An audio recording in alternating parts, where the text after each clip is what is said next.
Salvación fue el tema de este mes.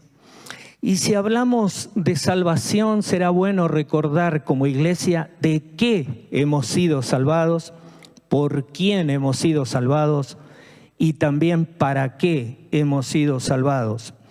Y parece que no, pero yo necesito que me lo digan, yo necesito que me lo recuerden, yo necesito que me lo prediquen, que poder saberlo. En realidad esto no va a ser una predicación, tampoco una enseñanza. Ustedes van a juzgar después qué es esto. Pero cuando Sergio me dijo, había estado trabajando algo sobre el tema de salvación, pensando justamente en esto que les digo, ¿no? ¿De qué, por quién, para qué hemos sido salvados? ¿De qué hablan cuando dicen que hemos sido salvados de? Bueno, ahora lo vamos a ver mejor. Pero el apóstol Pablo en Gálatas capítulo 1, si podemos proyectar Gálatas capítulo 1, del 3 al 9, tiene un mensaje muy poderoso y a la vez fuerte. Casi hasta les diría que Gálatas hace violencia sobre la iglesia de Galacia, ¿no? ¿Por qué? Bueno, esto lo podríamos analizar leyendo Gálatas justamente, ¿no? Pero dice este versículo 3, que Dios nuestro Padre y el Señor Jesucristo les concedan gracia y paz. Jesucristo dio su vida por nuestros pecados para rescatarnos de este mundo malvado, según la voluntad de nuestro Dios y Padre, a quien sea la gloria por los siglos de los siglos. Amén. Y la carta podría terminar acá para los Gálatas, pero sigue.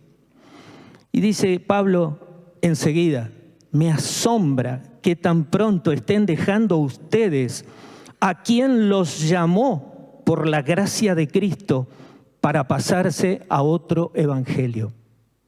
No es que haya otro evangelio, sino que ciertos individuos están sembrando confusión entre ustedes y quieren tergiversar el evangelio de Cristo.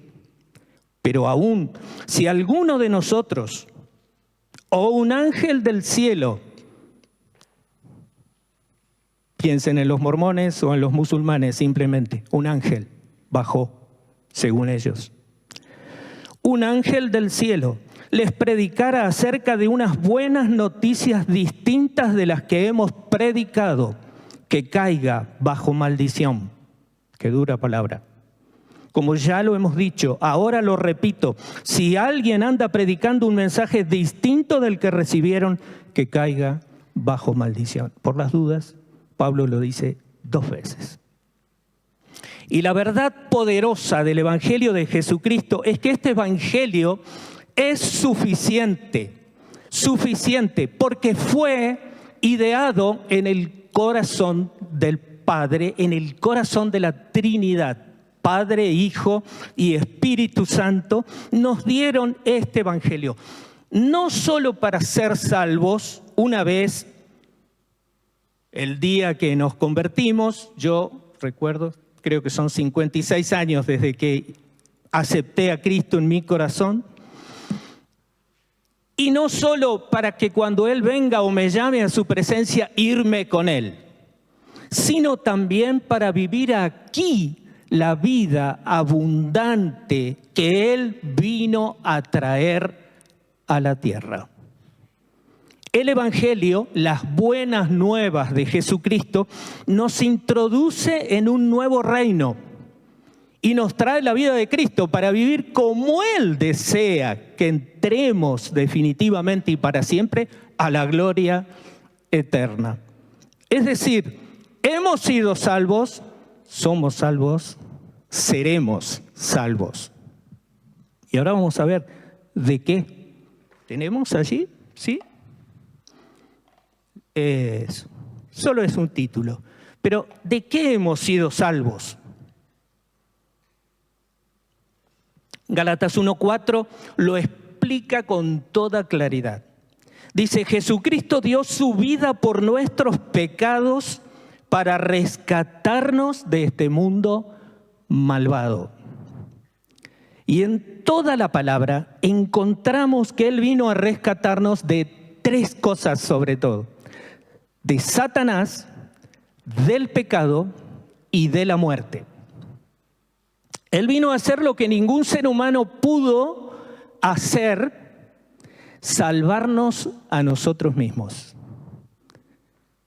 Todas las religiones tienen un acercamiento hacia una deidad, hacia alguien o hacia algo que intuyen espiritual. Intuyen que hay algo más, que no somos solamente seres humanos transeúntes por este mundo y que no dejamos nada, como dice el materialismo y el naturalismo, ¿verdad? Él vino a hacer lo que nosotros no podíamos. ¿Saben qué significa esto? Dios con nosotros, Dios descendiendo a nosotros.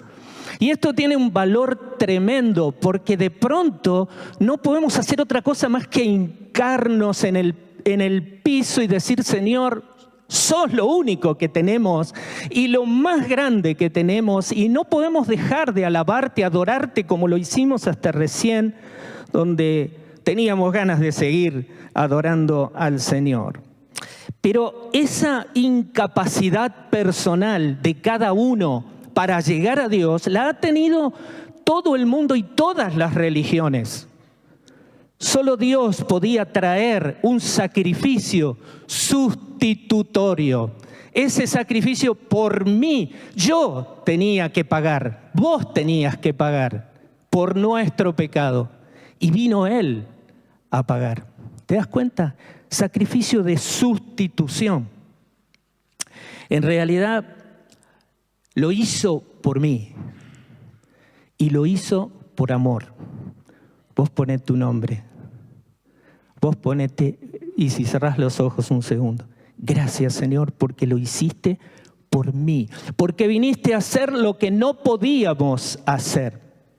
Y ya que la paga del pecado es muerte, como dice la palabra, muerte primera, porque en la Biblia hay muerte primera y muerte segunda, y de esta nosotros estamos libres, de la última. Pero ya que la paga del pecado es muerte, habiendo todos pecado, estábamos condenados a la muerte eterna, a la segunda muerte. Él vino a pagar por nosotros, tomó nuestro lugar para que seamos libres de condenación. Él nos abrió la puerta de la cárcel en la cual Satanás nos tenía cautivos a merced del pecado y con destino final, la muerte segunda, la muerte eterna. Y cuando decimos esto, decimos: la palabra es clara. ¿Quién nos liberó? Y ahí viene el problema de Pablo con los Gálatas. ¿Qué les había pasado? Que en tan solo 15, 18 años desde que Jesús había muerto, Pablo había estado en Galacia unos años después, quizás unos 10, 15 años aproximadamente antes, había estado predicando a Cristo. Los Gálatas se habían convertido, pero ahora estaba pasando algo. Algo estaban queriendo agregar al Evangelio. Y claro, nosotros sabemos, los judaizantes querían que se hiciera una amalgama entre la fe judía y la nueva fe cristiana. Y cuando veían que la gente se convertía todo el tiempo al cristianismo, entonces decían: no, pero un momento, acá hay que hacer algo más, hay que hacer. ¿Se dan cuenta? Otra vez hacer, como todas las religiones del mundo. Por eso, el cristianismo no es una religión. Es una relación donde el Dios de los cielos baja, desciende y necesita que yo abra mi corazón para que Él entre y haga la obra que tiene que hacer en nosotros. En este pasaje, Pablo nos muestra que el Evangelio es el Evangelio del favor inmerecido por nuestra parte, inmerecido, pero favor de Dios que nos ha traído a través de la vida, la muerte y la resurrección de Cristo. Y Pablo se indigna, se enoja mucho, se indigna que los gálatas consideren demasiado simple el mensaje del Evangelio. No, tenemos que hacer algo, hay que hacer algo para agradar a Dios. Nosotros vamos a ver después que cuando estamos en el orden correcto y el Espíritu Santo viene a nuestras vidas, claro que vamos a hacer algo para agradar a Dios. Se nos van las manos, como veíamos acá. Es una maravilla que podamos hacer cosas para que la comunidad, para que la sociedad, para que la gente interprete, sepa por qué lo hacemos también. Pero lo primero es lo primero. Es la llenura del Espíritu Santo en nuestra vida para dar lo que es la única salida para el ser humano. No es que tenemos que empezar dando, es que Dios primero nos llena a nosotros para que podamos dar. Y es por quien esa indignación de Pablo nos muestra que la salvación es de principio a fin obra de Dios. Vamos avanzando con las plaquitas, ¿sí? Bien, tenemos salvos de quién y luego salvos por quién, salvos de qué, salvos por quién. Y la próxima, bien, la salvación es de principio a fin obra de Dios. El Evangelio es una idea administrada por el cielo. Y nosotros tenemos que entender que lo que nosotros tenemos que hacer es muy limitado en principio. Aunque después podamos hacer muchísimo para Dios. Pero en principio, solo abrirle la puerta de nuestro corazón. Y esta es la esencia del cristianismo. Una iglesia cristiana que no está parada en este punto es una iglesia que está adoleciendo de algo. Y yo lo veo al Señor caminando entre las iglesias del primer siglo y mostrándole a Juan, mira, esta es Tiatira, esta es Sardis, esta es Filadelfia, la pequeña Filadelfia, ¿no? En la que todos nos gozamos y quisiéramos ser como ella. Pero también como la Odisea, una iglesia que se cree rica, fuerte, poderosa, pero resulta que tenía que venir a los pies de su maestro, volver a comenzar como empezó. Y no estaba en ese lugar.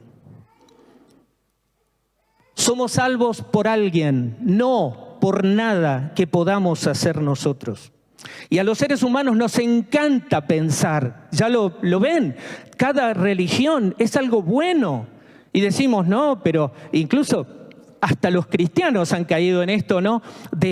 Unámonos, si los musulmanes hablan muy bien de todo, del orden y de todo. Hay grupos extremistas, pero ellos no. Y luego decimos, esta religión y aquella.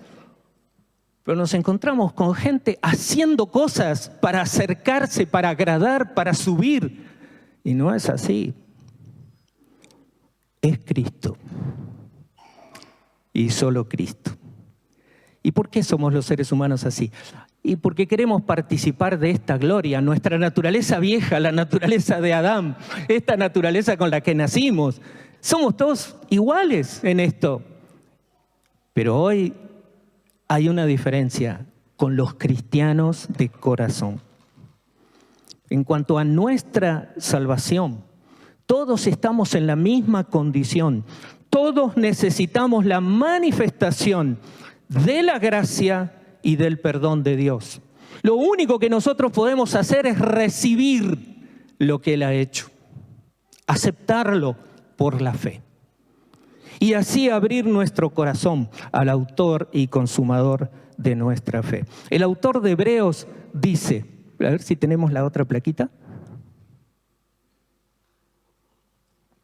Sí, por tanto, ya que ellos son de carne y hueso, Él también compartió esa naturaleza humana para anular mediante la muerte. Miren ustedes, lo que está pergeñado en el cielo es todo lo contrario de todo, ¿no? A través de la muerte, al que tenía el dominio de la muerte. Había uno que tenía el dominio de la muerte. ¿Quién era? Es decir, al diablo, dice el autor de Hebreos. Y librar a todos los que por temor a la muerte estaban sometidos a esclavitud durante toda la vida. Hebreos 2, 14 y 15. Hebreos es una pieza extraordinaria. Cuando la leemos, alguien piensa, no, fue escrita para los judíos. Sí, pero me siento un hebreo realmente muchas veces cuando leo esto y digo, qué maravilla, qué maravilla, qué maravilla. Porque nosotros somos de carne y hueso, Él tuvo que venir en la misma naturaleza. Nació de mujer, pero no de varón. Por lo tanto, la desobediencia de Adán no lo alcanzó. A mí sí, y a vos también, pero a él no. Y esta es la gran diferencia que tenemos con Jesús. Él vivió, tuvo sed, pidió agua, tomó, bebió, comió, estuvo caminando entre nosotros hasta que subió a la presencia del Padre días después, ¿verdad?, de resucitar. Y el Evangelio de Cristo llega a mi vida y da vuelta a todas las cosas. Las pone, como nos gusta decir a nosotros, patas para arriba. Me da vuelta, ¿no es cierto? Porque esos planes de escapar de la prisión que yo tengo, que me aparecen, incluso aparecen después de haber recibido a Cristo, uno dice, Señor, ¿qué puedo hacer para agradarte? Bueno, yo quiero hacer mucho y lo vamos a hacer, sin duda que sí, pero lo vamos a hacer en el Espíritu. Porque Él nos manda, y como decía Sergio con tanta claridad recién, todo lo que queremos hacer, Señor, es lo que vos mandes a hacer. Y no queremos nada de nosotros. Pero Jesús vino un día y me dijo, hace unos cuantos años, como les dije, estás en una situación tan desesperada, a pesar de tu juventud, que necesitas un rescate que para nada tiene que ver con vos. Yo lo pensé después esto.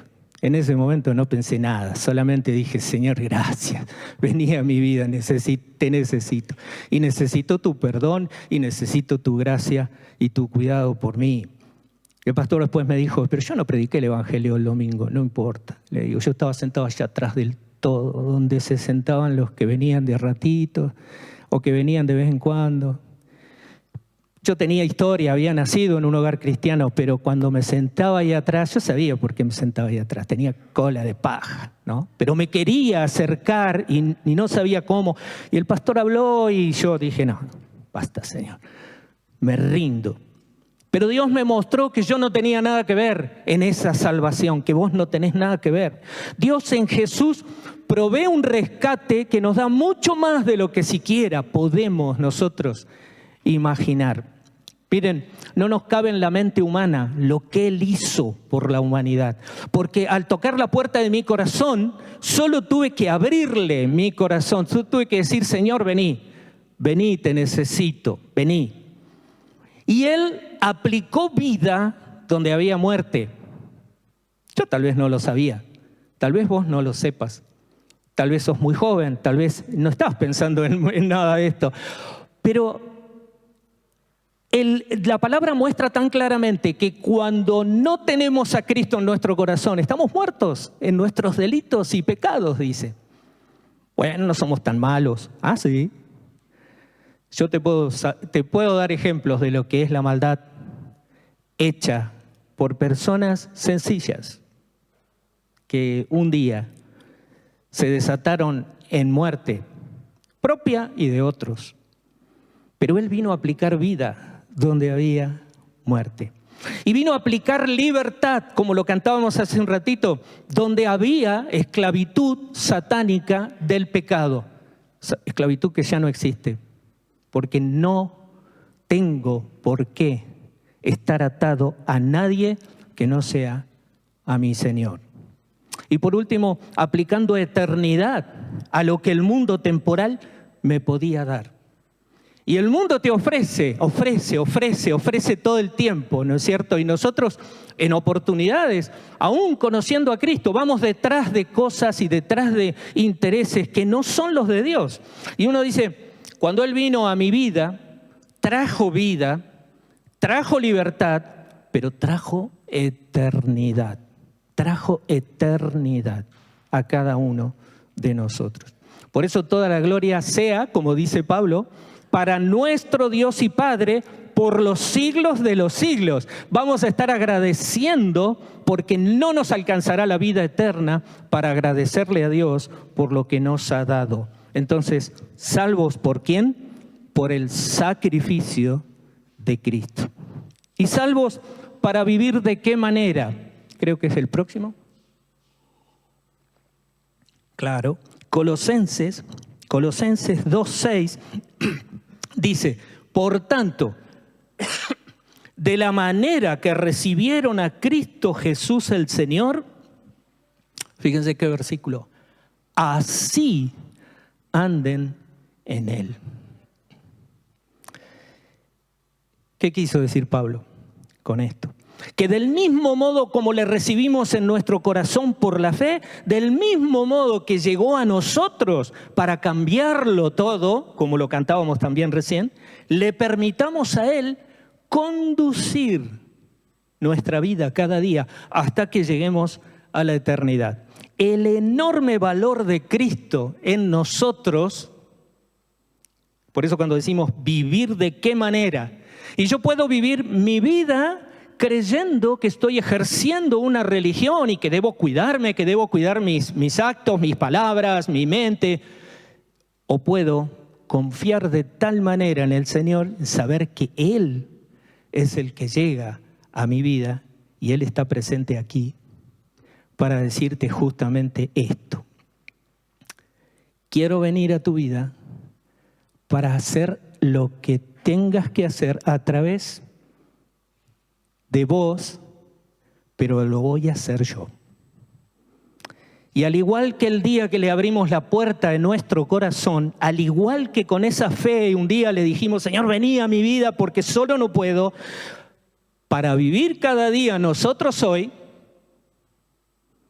necesitamos que Él nos dé lo que no podemos conseguir por nosotros mismos. Por eso decimos, y está ahí atrás, el Evangelio es Dios buscándonos a nosotros. Luego vas a decir, esta gente dice que Cristo está en medio de ellos. Recién lo cantábamos. Qué fuerte que fue eso. ¿Y saben por qué? Porque es una verdad absoluta, por eso es fuerte. Pero Él está aquí. Él está aquí. Y Él nos dice que el Evangelio, la salvación, es Él buscándome a mí. Él tocando la puerta de mi corazón. Pero Él encontrándome a mí también. Como dice ahí, caminando con nosotros. Anden en Él de la misma manera que lo recibieron. Entonces es recibirlo, andar para un día poder mirarlo de frente y no huir y no tener que salir corriendo a escondernos en las cuevas cuando la visión del resucitado aparezca, que va a aparecer así, dice la palabra. Ese Evangelio de Dios me busca y me encuentra. Me encuentra, pero nunca, como lo vamos a ver enseguida, va a violentar la puerta de tu corazón. Jamás va a violentar tu vida. Porque uno podría decir, bueno, si Dios es Dios, vamos a ser todos salvos. Bueno, desde ya te digo que no. La palabra es terminante en esto, ¿no es cierto? Aquel que tiene al Hijo, tiene la vida. Esto es claro. El que no tiene al Hijo, no tiene la vida. Apóstol Juan, lo miramos en su carta. Pero el Evangelio, en este andar que decimos, es también el Espíritu Santo sentándose conmigo, con vos. Porque no es privativo de un liderazgo, es privativo de cada hijo y de cada hija. Y esto es lo maravilloso, que aún podemos verlo, ¿no es cierto?, en los dones derramados en todos para bendecir a la comunidad, a nuestros hijos, a los nietos, para que nosotros podamos hacer cosas. Porque porque no se trata de no hacer, sino de hacerlas correctamente, ¿no es cierto? Y el Evangelio es esa corriente que viene y que es imparable. Y será imparable más en estos últimos años, levantando siempre la presencia de Cristo en medio nuestro. El Evangelio es salvación, pero también es Cristo mismo, a través de su Espíritu Santo, transformando hoy personas, iglesias y comunidades. Él nunca nos dejará solos para enfrentar los problemas y las dificultades de este mundo. Las vamos a tener, la palabra lo dice. Nos enfermamos como cualquiera, tenemos problemas como cualquiera.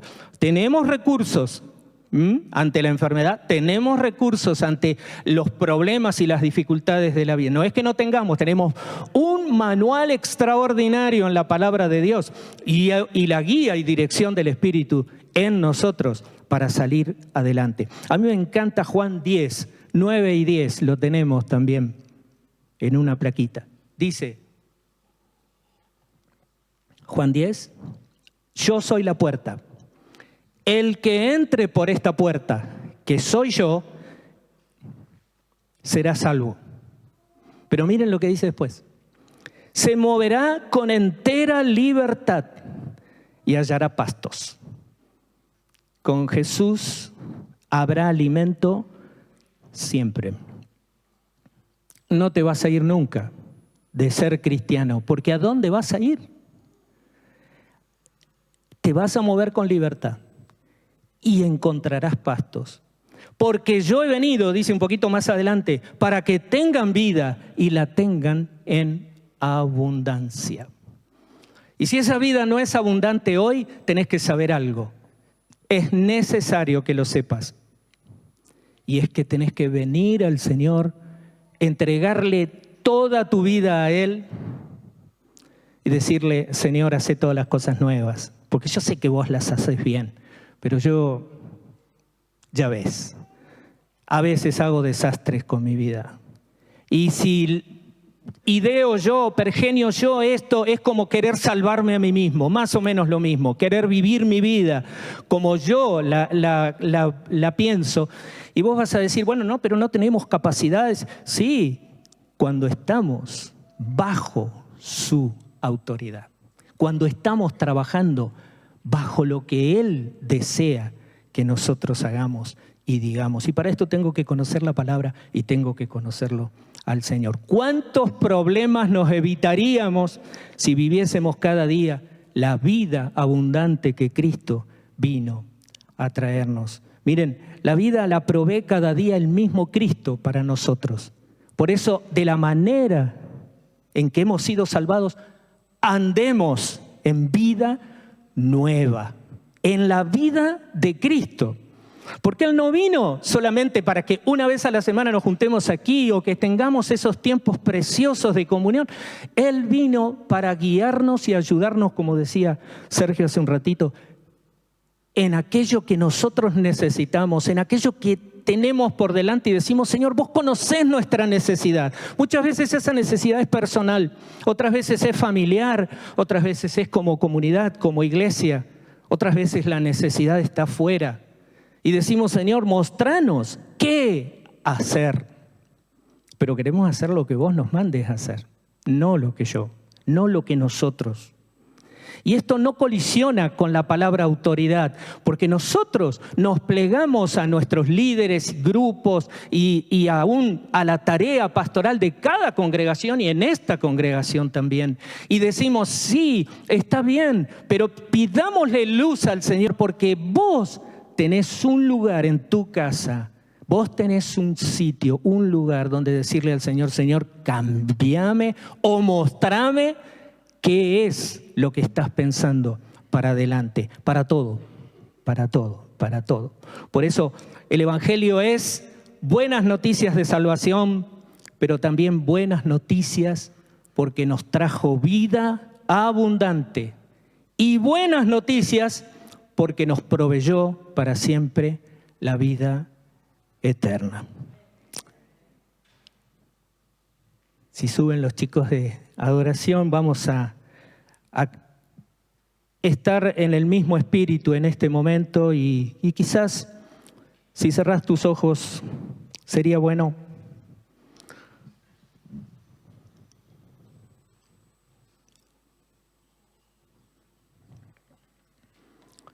El mismo Cristo al que cantábamos recién, el mismo autor de esta salvación tan grande, está parado frente a la puerta de tu corazón en esta mañana, diciéndote como a la iglesia de la Odisea: mira, que estoy a la puerta y llamo. Si alguno oye mi voz y abre la puerta, entraré, cenaré con él y él conmigo. Es tan sencillo el mensaje del Evangelio, pero tan profundo. Tan sencillo, pero tan profundo. Y empieza siempre por aquí, por abrirle la puerta de tu corazón, de mi corazón, a Jesús. No lo dejes esperando, déjale entrar. Quizás has escuchado este mensaje tantas veces o quizás nunca lo escuchaste. Él quiere tu bien y quiere traer cambios para bien. No te va a dejar como estás, porque cuando Él viene nos recibe como estamos. Pensá en el hijo pródigo, andrajoso, oloriento, bueno, desastre. Pero no lo dejó como estaba. Los cambios vinieron enseguida. Vestidle con ropas. Y ojo, una cosa que noto, siempre lo digo, en el hijo pródigo: no hubo una sola palabra de reproche del padre porque te fuiste de su lado. Porque también esto puede pasar. Hay gente que estuvo, pero se fue de al lado de Jesús, de al lado del Señor. Y el Padre no te va a hacer ninguna, no va a decir absolutamente nada como con el hijo pródigo, pero te va a decir algo: pónganle la mejor ropa, pónganle el anillo de autoridad. Y esto es lo que viene, porque este es el entraré, cenaré con Él y Él conmigo. ¿Sabes qué viene? Intimidad con Dios. Y no te vas a querer ir nunca de al lado de Él. No dejemos al Señor esperando a la puerta de nuestro corazón. Quiero decirles algo. Hace tiempo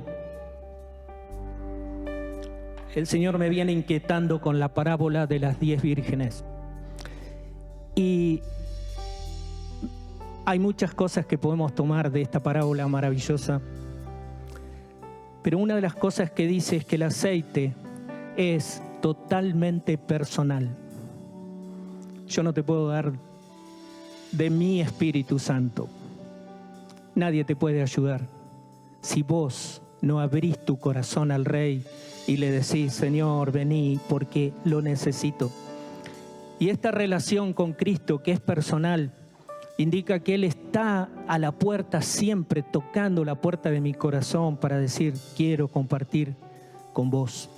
Y la segunda cosa que me llama la atención de esta parábola es que dice que nuestra lámpara se puede apagar.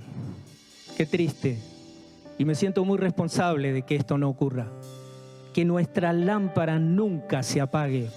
Que podamos tener el aceite del Espíritu Santo rodeándonos y bendiciéndonos y llegando a nosotros para que nosotros podamos dar ese aceite, porque tampoco es absolutamente para nosotros, es para darlo, para bendecir.